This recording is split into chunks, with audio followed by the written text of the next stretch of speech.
sitting on the kitchen floor. It's dark, hot, and humid around. My skin is so sticky. I haven't slept in 24 hours, and this fog in my head is my normal state. Miami is recovering from the hurricane. There is no electricity, no work, no friends around. This is also my first solo experience as an immigrant, and it has been a very miserable and humbling year. I went through divorce. I lived with crazy roommates. I moved 4 times, worked 20-hour work days, and my identity was stolen, and I was watching hard-earned money disappearing from my checking account. That night I was thinking a lot about dying, but I knew I couldn't do this to my cat, and I knew I couldn't give up. In some moment of clarity, I decided I need to get out of Miami before I kill myself. The next 2 weeks, I plot a plan of escape. I decided to move back to Arlington, Virginia, the only place I had previously lived in the United States prior to moving overseas. I find an apartment on Craigslist, FaceTime the landlord with my hands shaking, transfer all of my savings to secure my future home. The apartment looked very well lived in, but it felt so warm and peaceful. The top floor with an open view would allow me to enjoy sunsets every day. Next thing, I rent Dodge Caravan, pack all my belongings, and 24 hours later, I head towards the blind date with my uncertain future. By the look on my cat's face, I can tell the guy is not ready for another adventure, but I'm anxious to leave Florida. As soon as we cross the border with Georgia, I'm feeling joy and hope for the first time in the past year. I'm so happy that I flipped the bird to the Sunshine State. The fuel sign brings me back to reality. On the nearest gas station, I stop to get some gas, grab some snacks. As I walk to my car, I see my silly cat staring at me through the driver's window. He's pissed and he's yelling at me. Oh, that's the face that only mother can love. You see, my cat is hairless. He's somewhere between pink and orange color, always nude, wrinkled, and looks like Benjamin Button. Together we make an odd couple. I get to the car, pull the door. One more time. I can't get in. This motherfucker locked me out with everything that I had to my name inside, including my wallet, phone, and car keys. I panicked. I almost cried. I look around, what I'm gonna do now? You can't prepare for that shit. I instantly feel lucky when I see a mechanic shop across the street. There is a bunch of guys sitting around wearing jean overalls, arms covered in grease, and the smoke surrounding them is thicker than a fog in my head. I briefly walk towards them and I see how one guy is poking another one with the elbow nodding in my direction. Hi, I start when I approach them. My cat locked me out of the car and I was wondering if you could help me to go back in. Awkward silence in response.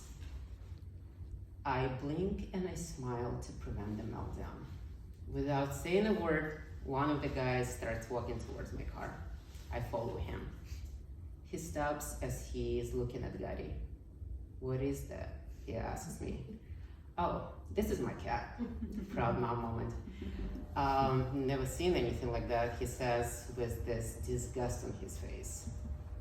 He pulls the metal rod out of his toolbox, cracks the window, there is a rubber, slides the rod in, pushes the button, the door unlocked. We are safe. I'm doing my little dance and I notice that the overall guy looks at me from head to toes. I slide $20 bill into his hands and drive in a hurry before something else happens. Now it's really dark. It's pouring down rain and I'm speeding to make up for the lost time. At some point I notice there are red and blue lights behind me. Yeah, now I'm being chased by police. I pull over, my heart is racing, I'm so scared I can barely breathe. This is the end of the journey, I'm telling myself. I don't even have an American driver's license. I wonder if I can bribe the cop. The officer walks over in a few minutes. Ma'am, your driver's license and registration. I give him everything I have, close my eyes. I'm ready to be punished. Do you know that you were going 30 miles above the speed limit, he asks me. I turn to him with this puppy look on my face. Oh, I didn't know there was a speed limit officer. You know, I'm visiting the country for the first time and I'm running very late towards my final destination. Then for whatever reason, I pour on him my gas station story. I almost cry.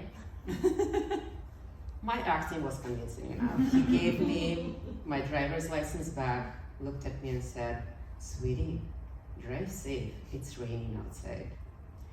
He followed me for another 20 miles to make sure I learned the lesson about speed limit regulations in the United States. By the time I reach North Carolina, I'm exhausted and quite frankly delusional. God is sleeping on my lap and I'm dreaming about my new home, sunlit apartment in Virginia. When suddenly I feel a punch and the bright flash of light hits my eyes. I slam on the brake. Oh my God, I fell asleep. I almost killed us.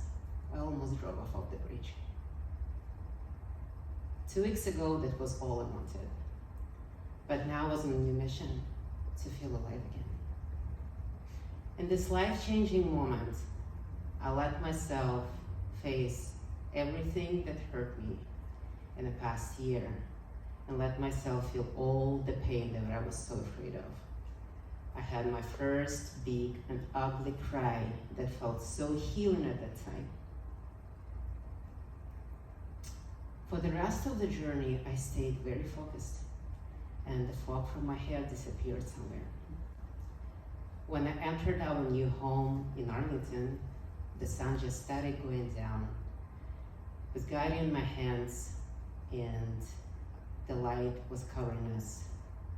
I was looking outside of the window, reflecting on my journey, feeling grateful that I did not give up, because seeing sunsets every day of your life is worth living. Thank you.